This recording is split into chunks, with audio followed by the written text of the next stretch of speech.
You may not care about the Google Pixel line, but there is a very good reason for our industry why you should care about it succeeding or not. The first reason is going to be innovation. Now, I know that that word is thrown around a lot. The second reason is competition, okay? Specifically, I'm talking to... very cautiously optimistic. I really hope that these devices and, the lack of ultra wide and, there's been some non-improvements on the video side with Google. I had the chance to hang out with Canoopsy today and play around with the Google Pixel 4 XL. The first thing I noticed right away was it's a very narrow device. Again, it felt very quick, felt very snappy as you would expect. When taking photos with it, the time that I had with the Pixel device, it didn't feel like anything new was being brought to the table. I found myself craving that ultra wide, and I can't understand why Google has done this. It photographs really well, it looks good, but functionality wise, it really feels like the Pixel team in the Google Pixel 4 and 4 XL kind of missed the mark this year, and there was such potential.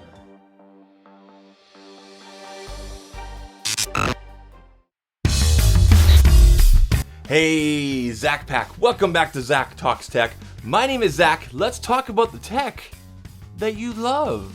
Wow, what a journey this phone, the Pixel 4 XL, has been for me. I had a lot of reservations about this, and I will admit right now, I was wrong about this phone. Even after the extended time I've taken for this review and my time with it. However, I do have some buts and some reservations about this device that we do need to talk about. So for those of you that don't know, I have a history with Google, the Nexus program, and Pixel as both a customer and a reviewer, and it goes a little something like this. I've owned the Nexus 4, the Nexus 5, the Nexus 5X, the 6, the 6P, and then the Pixel line came along. Pixel 1, first generation, loved it. In fact, my very first video recorded on this channel was recorded with a Pixel 1 XL. I'll leave a link for you guys up here down there. That is my very first video. I recorded that. Then Pixel 2 came along. And wow, things got interesting. I ended up purchasing not one, not two, not three, not four, not five, not six, not seven Pixel 2 XL units because they had that nasty blue shift. Then the Pixel 3 came along last year. And I thought, this is it right here. This is no problems. And then this happened here. Okay, it's turned off. I'm just gonna put it. Whoa, whoa, holy, whoa, jeez, holy. That really happened. I did a reset and that happened. I'm okay. It's fine. Google and I, we resolved things. Their customer care was awesome. But yeah, that happened, and that kind of turned me off from the Pixel line. That's when I started going, Then the Pixel 3a line came out, and I never had a chance to actually use that unit. I do have some friends that have it. They're very happy with it. I think the 3a line was a phenomenal success. I think it was a great move by Google to just kind of say, you know what, we're going to take the best features of our phone and put it into a plastic case, slash the price, and then here you go on a platter, and that's a great device. Then the leaks started coming out, or Google started releasing information about the Pixel 4, the Pixel 4 XL. And then the phone came out. Google's going this way, while everybody else is going this way. That leads me to 4 reasons, 4 buts, 4 problems that I have with the Pixel 4 XL. And this obviously applies to the Pixel 4, so we'll just say Pixel 4 in general. First, let's talk about the good things. First of all, phenomenal camera. As usual, Google knocks it out of the park. Take a look at some of these photos I took. Every single photo, as you can see here, all came out great. Video is a little questionable, and we will talk about that in a little bit, but very satisfied as usual. The other side of the camera, on the video side, that's where we run into a little bit of a problem. See, the Pixel 4 can shoot 4K video, but only at 30 frames per second. If you're a creative person like myself, or you want to have options for doing things down the road, there's no 120 frames per second, there's no 60 frames per second. It's nice to have those speeds so you can slow footage down and you can do different things with it. Now, the Pixel 4 does not have that. If you go to 1080p, you do get those options, okay? You do get some higher frames per second options, but not in 4K. You won't get that detail. On the selfie camera used to be a wide angle.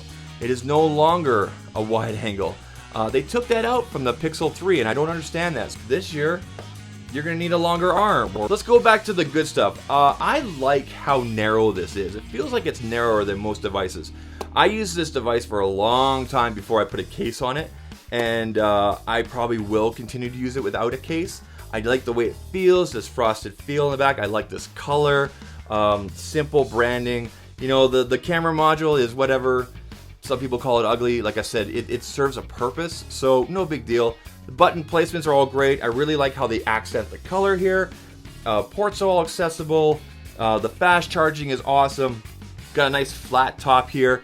It's easy to run your fingers. The gestures work really well when you're moving back and forth. I'll say that. The Google gestures on here, compared to other devices that have tried to bringing on gestures on the Android system, are really good, like up there with the iPhone kind of thing. So really happy with the gesture system on here. So let's talk about a couple more things that you may want to think about that I was disappointed with.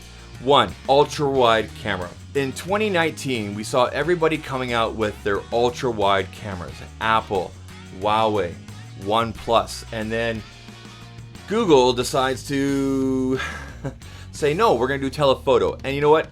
I can see the use case, be able to zoom in further, get those clear photos because of the awesome software. But for myself personally, as a creative, as someone that's been using ultra-wides all year on the competition's phones, this was disappointing. You know, an ultra-wide with the competition's camera, and then I couldn't take the same photo with the Google Pixel 4. It's unfortunate, but I'm confident that Google is going to put an ultra-wide in their camera for next year. So that's something to definitely look forward to. One of the other problems I also had with this is the battery. One day I was getting 5.5, 6 hours of screen on time. The next day my battery is at 20% by 2 o'clock. I unplug every day about 7:30, 8 o'clock. I've checked background tasks. I've checked, I've turned things on or off. I did a bunch of checks over here the last couple of weeks, and I can't figure out if it was a particular app or maybe a usage of the phone.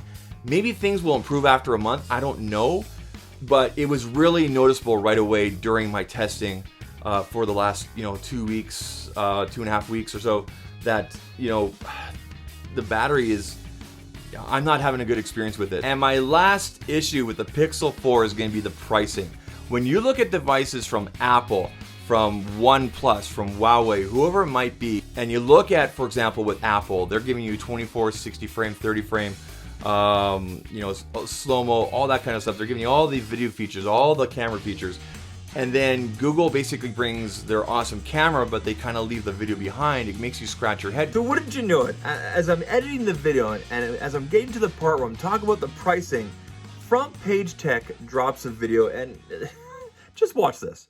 All right, so first up for the day, story numero uno, the Google Pixel 4, as you know, during our break, it came out. It was announced, it came out, that whole thing. And while a lot of your favorite YouTubers are poo-pooing all over, it's not a good phone, but the specs aren't good. I actually think it's a pretty great phone. And the moves that we're seeing from Google are relatively interesting here. Like, well, for example, this move. Because of a leaked Google ad, something pretty interesting. It shows that Google is actually looking to discount all versions, all models of the Pixel 4 by $200 in its online store. So that base model 64GB Pixel 4 would cost just about $599. Boy, that's a deal! But wait, there's more. Best Buy is also following through with their own promotion for Black Friday that includes $400 off. So how this is gonna work is that if you want to buy an unlocked Pixel 4 or 4 XL, you'll get that $200 price reduction, just the same as Google's offering. However, you could potentially get an additional $200 off, making it a total, obviously $400 off because math, with a qualified activation, which means you buy the phone and activate it through Verizon, AT&T, or Sprint. So a Pixel 4 for right about $400, yes, that makes that phone a great phone for that price. If you bought one already, that sucks. If you're thinking about buying one, do not wait. Don't buy one. Wait for this deal and then buy one. Smart, see? Math and stuff. So there you go. If that pricing actually comes through, that's going to be a fantastic buy. I can actually recommend the Pixel 4 or Pixel 4 XL at that price point. Wow, I really hope that happens. So that leads me to my final summary. The Pixel 4 and the Pixel 4 XL are great devices for about 90% of the population. For the other 10% that want a little more flexibility and more options, I'm going to say no. If you don't care about having more than 30 frames per second or 60 frames per second or 24 frames per second in video, then you will be happy with the Pixel 4 or the Pixel 4 XL. Okay? If video doesn't matter to you at all, you will be happy with this device. If you want just awesome photos and you don't care about video, this is a great device. This is the device for you. But if you want the flexibility to be able to do different things down the road, future-proof yourself, then you may want to think twice about this device. Okay? There are other options on the market you can look at. They're going to give you greater flexibility. So that'll do it for my review of the Pixel 4 XL. Like I said, this is a great device for probably 90% of the population, but it's not for me. It's not for a lot of creatives because it's missing, like I said, that ultra wide, the wide angle in the selfie, battery issues, the pricing. These are all things you should definitely take into account and weigh if you're deciding on this device. Is the Pixel 4 XL, Pixel 4 an awesome device? Yes, it's an awesome device for 90% of the people. For the other 10%, look around, do a little more shopping, and I'm sure you'll find something that speaks to you. If this video's helped you guys out at all, please leave a thumbs up. Think about hitting that subscribe button as well. Leave me a hashtag ZachPack down in the comment section. You're a part of my ZachPack, and I'm glad you're here. And I'll catch you guys in the next one. Take care. Cheers.